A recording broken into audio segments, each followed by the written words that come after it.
दोस्तों इंडिया का हुआ है हार अगेंस्ट उज्बेकिस्तान। बात करेंगे उसके बारे में कि क्यों इंडिया हारी और व्हाट आर दी पोटेंशियल भाई things which India can do to improve. Many people are saying कि आइगोर स्टेमैक को सैक कर दो। Is that the right option? आज की वीडियो में बात करने वाले हैं। We also gonna talk about भाई साहब विनीशियस जूनियर का मैनचेस्टर यूनाइटेड के साथ क्या कहानी चल रही है, बिकॉज हाई रूमर्स आ रहे हैं। मोर ओवर हालैंड का क्या कहानी चल रहा है विद रियल मैड्रिड, और ये दोनों रिपोर्ट ना एक दूसरे से लिंक है। कैसे आपको आगे की वीडियो में बताने वाला हूँ। मोर ओवर हम लोग बात करने वाले हैं हेंडरसन कैसे एएक्स पहुंच गए सऊदी अरेबिया से, क्या हुआ ऐसा जिसके चलते अचानक से भाई आउट ऑफ नोवेयर ये सऊदी अरेबिया छोड़ करके एएक्स पहुंच गए।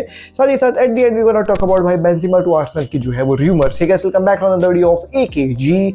भाई साहब अगर आपने अभी तक सब्सक्राइब नहीं किया तो सब्सक्राइब कर दीजिए, लीव अ लाइक, बिकॉज हम डेली 7:30 बजे आपके लिए ऐसी फुटबॉल के अपडेट्स ला के देते हैं। फुटबॉल की खबर एक के साथ। सबसे पहले लेट्स टॉक अबाउट इंडिया का match against Uzbekistan. So obviously Asia cup का गेम्स चल रहा था एंड ये सेकंड लॉस है इंडिया की। पहला लॉस हो गया था, दूसरा लॉस अपना जो है उज्बेकिस्तान के खिलाफ हो गया and we are practically out of Asia Cup. अगर हम तीसरा गेम जीत भी जाते हैं सीरिया के खिलाफ और थर्ड फिनिश करते हैं तो फिर अपन को ये उम्मीद लगा करके रखना होगा कि हम बेस्ट थर्ड फिनिश्ड टीम रहेंगे पूरे ग्रुप्स में। अब वो होना थोड़ा सा जो है वो मुश्किल है। सो आप कह सकते हो कि India is practically out of Asia cup and after winning 3 trophies कंसिक्यूटिवली अपने जो है वो कॉन्टिनेंटल कप्स में, इंडिया टीम से जो है वो काफ़ी ज़्यादा उम्मीद लगा के रखे थे अपने जो है वो Indian fans, but unfortunately performance जो है वो बहुत ही बिलो एवरेज अपन को देखने को मिली एशियन गेम्स में। एंड जो ये पूरा कहानी अपन को समझ में आ रहा था कि कहानी अच्छी हो गई इंडियन फुटबॉल की एसेट्रा एसेट्रा, सब पोल खुल गया एशिया कप एशियन गेम्स में। कहीं ना कहीं इंजरीज भी एक बहुत बड़े रीजंस है, बट जो मेजर इश्यूज है ना कि कैसे इंडियन फुटबॉल टीम बेटर हो सकती है फ्रॉम द स्क्रैच, कुल मिला के समझ में ये आया है कि it will take a lot of time to improve. पूरा इंफ्रास्ट्रक्चर इंप्रूव करना पड़ेगा, तभी जो है वो कुछ कहानी हो पाएगी। Is sacking Igor Stimac the right option? I guess no, because the support which the manager was seeking from the federation, he did not get any of it. आपको कोई कैंप्स प्रीवियसली देखने को नहीं मिले।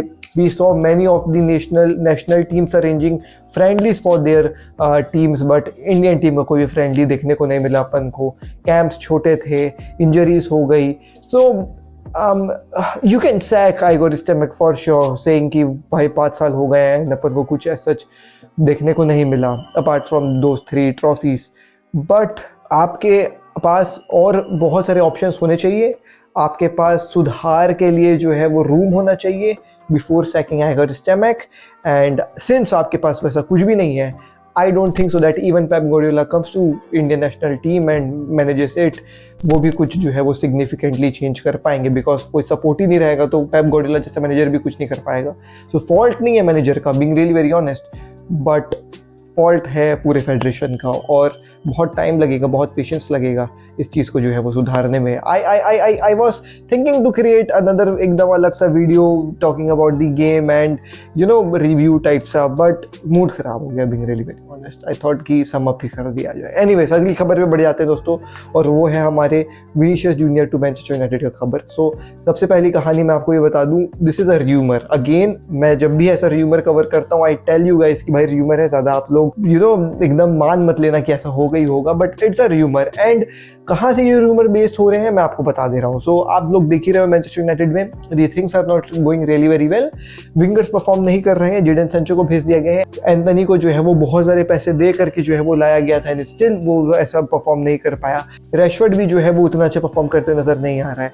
एंड टॉकिंग अबाउट मार्शियल को exile कर दिया गया है भैया मैनचेस्टर यूनाइटेड की जो है वो फर्स्ट टीम से, जैसे सैंचो को किया गया था कि आप ड्रेसिंग रूम में नहीं घुस सकते, आप ट्रेनिंग फैसिलिटीज को एंजॉय नहीं कर सकते, और जो भी बेनिफिट्स दूसरे प्लेयर्स को मिलते हैं वो कुछ भी नहीं मिल रहा है अब मार्शियल को भी।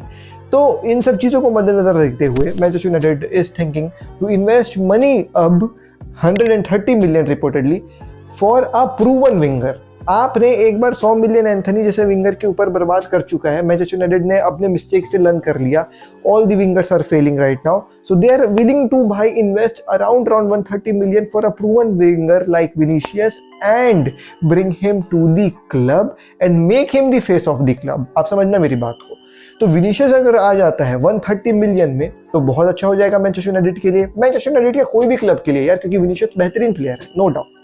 लेकिन आप सोच रहे होंगे कि रियल मैड्रिड क्यों बेचेगी विनीशियस जूनियर को, तो इसी के साथ अपना दूसरा जो है वो न्यूज़ लिंक है दोस्तों। 130 मिलियन में अगर विनीशियस जूनियर मैनचेस्टर यूनाइटेड चले जाता है, 130 मिलियन जो है वो भाई बजट इंक्रीज हो जाएगा रियल मैड्रिड का सीधा सीधा। किलियन एम्बापे जो है वो भाई क्लियरली एक फ्री ट्रांसफर के तौर पे आएगा। अगर इस समर विंडो आएगा तो प्रैक्टिकली कोई ट्रांसफर फी नहीं पे करना पड़ेगा किलियन एम्बापे के लिए। ऑल दो 100 मिलियन की signing bonus and etcetera things will be done for Kylian Mbappe, but एक ट्रांसफर फी जब पे नहीं होगा तो Real Madrid will be saving some sums as well over that deal.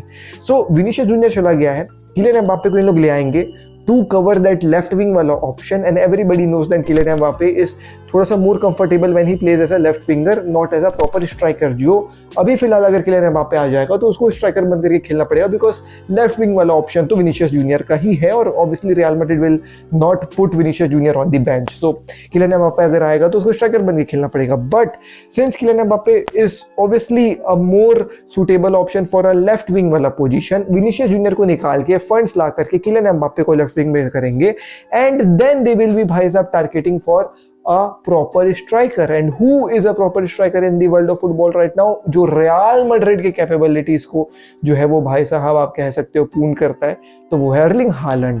And Erling Haaland is a super choice for Real Madrid, because if you add Kylian Mbappe on the left wing, you have Rodrigo on the right wing, and you have a striker like Erling Haaland at your disposal, you will score a lot of goals, and that is a भाई साहब sure thing। Now, talking about Erling Haaland का situation, you guys might be thinking that यार आप कुछ भी बोल रहे हो, why would Erling Haaland leave Man City? सबसे पहला इसका आंसर है it's Real Madrid. If Real Madrid is calling you and knocking on your door, you have no bloody right to say no to them. Moreover, Erling Haaland के साथ जो connections है वो भाई रियल मैड्रिड बनाना चालू कर दी है, एंड उनका सोल ऑब्जेक्टिव ये है to reach a negotiation point with Manchester City and Erling Haaland, make Erling Haaland to push Manchester City to put Erling Haaland on the transfer market so that Real Madrid will not pay any आप कह सकते हो release clause, और release clause जो Manchester City के द्वारा set किया गया है वो है 200 million at this point of time. तो रियल मैड्रिड वांट्स टू भाई साहब make Erling Holland push Man City to put him on the transfer market, और hence वो जो है वो negotiate करेंगे मैनचेस्टर सिटी के साथ rather than paying a proper 200 million का release clause। और इस चीज़ के लिए they have started आप कह सकते हैं contacting अर्लिंग हालैंड के जो है वो भाई representatives। Obviously this will take time, this is something which you won't be seeing happening in the next transfer window, it might take another season or a season after another season, but if Real Madrid is really very much interested to make these kind of things happen in the world football, they are the only team who is capable of doing it. So I particularly think so that अगर Vinicius junior 130 million के लिए Manchester United जाता है तो जो मैंने अभी आपको रोड मैप बताया है रियल मैड्रिड का, it will happen for sure.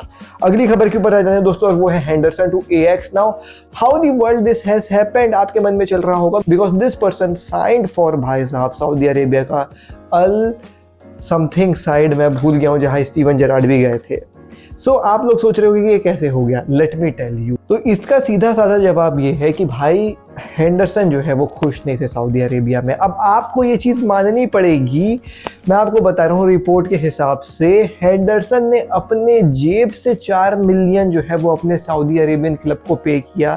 More over उसके जितने भी जो है वो भाई ह्यूमंगस कॉन्ट्रैक्ट जो उसको ऑफर किया गया था सऊदी अरेबियन क्लब के द्वारा, जो भी था वो सब वो छोड़ दिया। बोला मेरे को 1 रुपये नहीं चाहिए भाई तुम लोग का, तुम लोग रखे रहो, ये लो 4 मिलियन मेरे जेब से, लेकिन मैं हाथ जोड़ रहा हूँ तुम लोग का, मेरे को प्लीज जाने दो, प्लीज जाने दो, प्लीज जाने दो। एंड यही जो है वो कहानी हुई। His agent went and saw कौन कौन से क्लब्स हैं भाई जो अपने हेंडरसन को जो है वो लेना चाह रहे हैं। They even contacted FC Barcelona for the same. FC Barcelona side की नहीं भाई, अपन को ओल्डी नहीं चाहिए at this point of time. And then Ajax was the perfect आप कह सकते हो ऑप्शन, जो मतलब विलिंगली ओपन थी भाई हेंडरसन को साइन करने के लिए।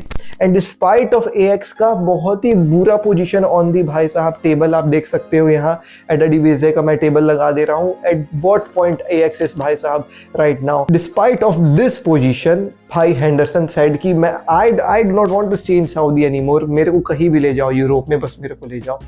हेंडरसन सेड कि मैं चला भाई एएक्स। भाई अपने पॉकेट से 4 मिलियन दिया है भाई सऊदी अरेबिया छोड़ने का। अब क्या हुआ उसके साथ सऊदी अरेबिया में I really don't know, but उसको मजा बिल्कुल भी नहीं आया और वो इतना त्रस्त हो गया था कि वो एएक्स को ज्वाइन कर लिए, साथ ही साथ भैया जो है वो 4 मिलियन भी अपने पॉकेट से दे दिए। अगली खबर में आ जाते हैं दोस्तों, और वो है बेंजेमा टू आर्सेनल। अब ये जो कहानी है वो एक 6 महीने की लोन डील की समझ में आ रही है। अब मैं इस चीज के बारे में भी आपको बताना चाहूंगा, this is also a rumour, and why I am calling it as a rumour because there are particularly 2 schools जो है अलग अलग बातें कह रहे हैं। एक तरफ का स्कूल ये रिपोर्ट दे रहा है कि हाँ Benzema is willing to go and join another European club. Talking about the other school, they are saying कि भाई Benzema is not willing to leave Saudi Arabia, contrary of the reports which is published in भाई साहब European market. Benzema is happy in Saudi Arabia and he'll stay with Saudi Arabia with Al Ittifaq. But अब देखो वही है ना, दो report आ गई हैं, बट रिपोर्ट क्या कह रही है मैं आपको बता दे रहा हूँ। जैसे कि आप लोगों को पता है, मैं बहुत समय से पहले आपको बताते हुए आ रहा हूँ कि भाई Benzema is not happy at Saudi Arabia, और फैंस वगैरह का भी reaction on Benzema was not really good and hence he was willing to leave Saudi Arabia. अब यहाँ पे जो है वो आर्सेनल इज द क्लब जिससे वो काफी ज्यादा लिंक हो रहे हैं। ऐसे रिपोर्ट जो है वो यूरोपियन मीडिया में छापा गया है कि Arsenal is willing to take Benzema for a 6 month loan, only 6 month loan. That mean भाई ये जो सीजन खत्म होगा उसी सीजन तक जो है वो बेंजेमा एक आर्सेनल प्लेयर की जर्सी में आपको देखते हुए नजर आएंगे। There will be no mandatory purchase option, there will be no purchase option or anything of that sort, but a clear एकदम proper 6 महीने का loan deal. Talking about Arsenal, they are willing to pay a loan fee and etc because Arsenal is in dire need of a proper striker, because if they want to fight for that top position of EPL का table, they definitely need a proper proven striker like Benzema. Despite of his form जो Saudi Arabia में चल रहा है, I guess Benzema will be a great addition to भाई Arsenal का squad, because obviously you guys know Gabriel Jesus is not that good when it comes to consistency, and Benzema consistency आपको provide करके देगा, तो वो Arsenal के लिए एक अच्छी डील हो जाएगा। बट अब वही देखने वाली बात होगी कि कौन सा रिपोर्ट जो है वो सही होता है। क्या उस स्कूल का रिपोर्ट सही होता है जो ये कह रहे हैं कि भाई he will be joining Arsenal, या फिर उस स्कूल का रिपोर्ट सही होता है जो कह रहे हैं कि he will stay at Saudi. जितना मेरा एक्सपीरियंस है, आई कैन से दैट कुछ भी हो सकता है, because I was not expecting Henderson to move to Ajax, but it happened, and एक प्रॉपर 2 साल का डील हो गया वो। और इस बेंजेमा वाले डील में I am not expecting him to go to Arsenal for a 6 month का लोन डील, बट कुछ भी हो सकता है। At the end it's football world. So यही थी दोस्तों आज की वीडियो में, मिलता हूँ आपसे कल की वीडियो में। दिस इज शशि, पीस, जय हिंद, वंदे मातरम। का डीएनए भरा है खून में, फुटबॉल की नॉलेज दिमाग में, चैनल भरा है जुनून से। फुटबॉल की खबर एक जी के साथ, फुटबॉल की खबर एक जी के साथ, फुटबॉल की खबर एक जी के साथ, फुटबॉल की खबर एक जी के साथ।